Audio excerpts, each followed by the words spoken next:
Antes de continuar os próximos exemplos, a gente vai analisar um que ele é bem legal. Ele é bem simples de fazer e é bem intuitivo.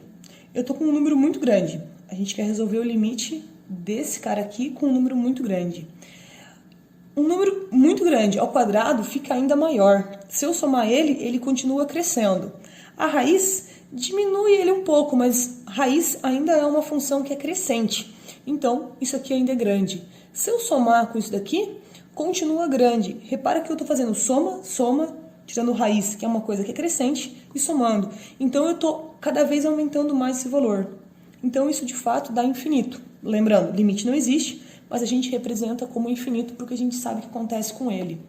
A gente já estudou casos indeterminados em determinação. 0 sobre 0. Os nossos exemplos anteriores, vamos voltar ali, infinito dividido por outro infinito. Então, esses casos de assíntota são casos de infinito sobre infinito. E agora, a gente vai fazer um exemplo, antes de continuar infinito sobre infinito, a gente vai fazer um exemplo de infinito menos infinito. Isso aqui dá muita impressão de que um número menos ele dá zero, mas a gente tem que lembrar que isso aqui não é um número, ele é só uma representação. Então, quanto que dá infinito menos infinito? Não sei. Vamos ver um exemplo. Eu quero calcular. Estou somando alguma coisa, está aumentando, certo?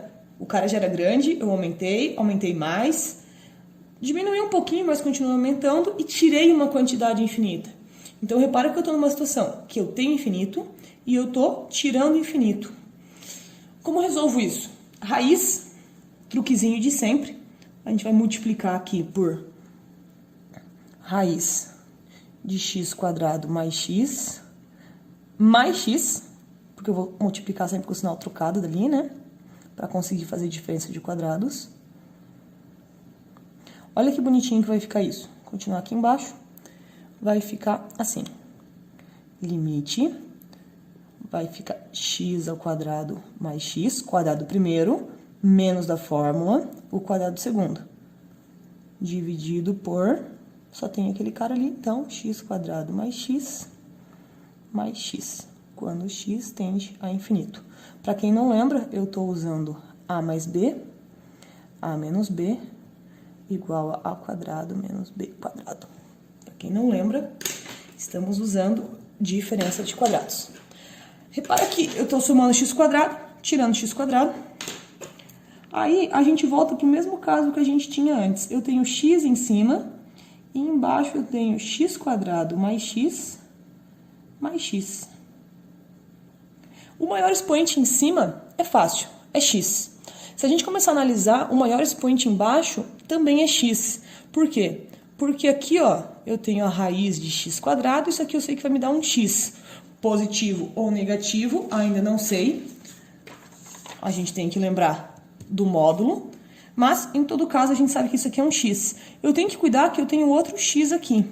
Então, eu poderia dizer que esse limite aí, ele é igual a esse limite aqui, ó.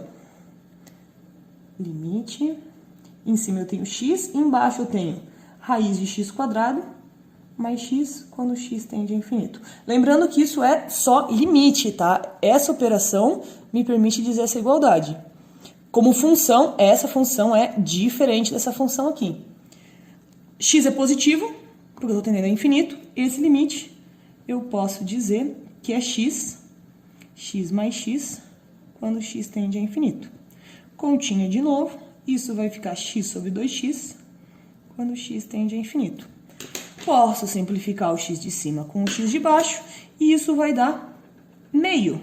Então, repara que nesse nosso exemplo, infinito menos infinito deu meio. Então, a gente tem que cuidar muito com os casos de infinito menos infinito.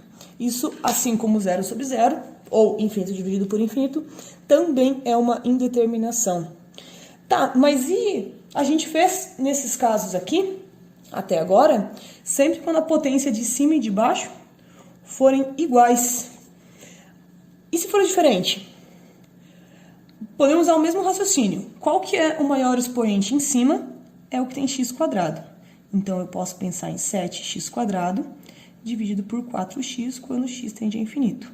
Simplificando o quadrado com esse x, eu vou ter limite 7x sobre 4 quando x tende a infinito. E repara que isso é muito grande. É 7 vezes uma coisa gigantesca dividido por 4. A parte de cima é muito mais, cresce muito rápido e a parte de baixo está parada. Então, esse limite não existe, mas a gente sabe que ele fica muito grande, certo? Então, se o expoente de cima é maior que o expoente de baixo, isso vai dar mais ou menos infinito. Depende aqui qual que é a situação que a gente fica. Olha isso daqui. Maior expoente de cima, a gente já sabe, positivo, a parte de cima vai ficar só x, a parte de baixo, x ao cubo. Simplificando, a gente tem limite de 1 sobre x ao quadrado quando x tende a infinito. Opa, esse a gente já conhece, a gente já falou sobre, esse limite é zero. Então, a gente tem uma regrinha que, na verdade, se divide em 3 partes. Se o expoente maior está em cima, se o expoente de cima é maior que o expoente de baixo, a gente tem mais ou menos infinito. Se o expoente maior está embaixo, isso dá zero. E se eles são iguais, bom, aí é exatamente os números que estão na frente dos maiores expoentes, certo? Aqui, inclusive, aqui, inclusive, a gente consegue ver desse jeito. Aí ficou fácil, a gente só precisa agora analisar e pode colocar a resposta direto. O maior expoente em cima é o cubo, o maior expoente embaixo é o quadrado. Isso ficaria uma situação de 3 vezes x dividido por 1. X sendo menos infinito, vamos escrever bonitinho, vai ficar 3x quando o x tende a menos infinito. Isso é uma coisa muito grande, mas negativa, porque o meu x é negativo. Menos infinito. Putz, mas apareceu aqui frações. Não tem problema, sempre pensa no maior. Quem é maior, 9 ou 1/3? Esse cara é maior. 10 ou 7/4? Esse aqui é maior. Qual dos dois é maior, o de cima ou o de baixo? O de baixo. Então, isso dá zero. Então, a gente tem aí as regrinhas bem tranquilo para resolver exercícios de limite quando x tende a mais ou menos infinito.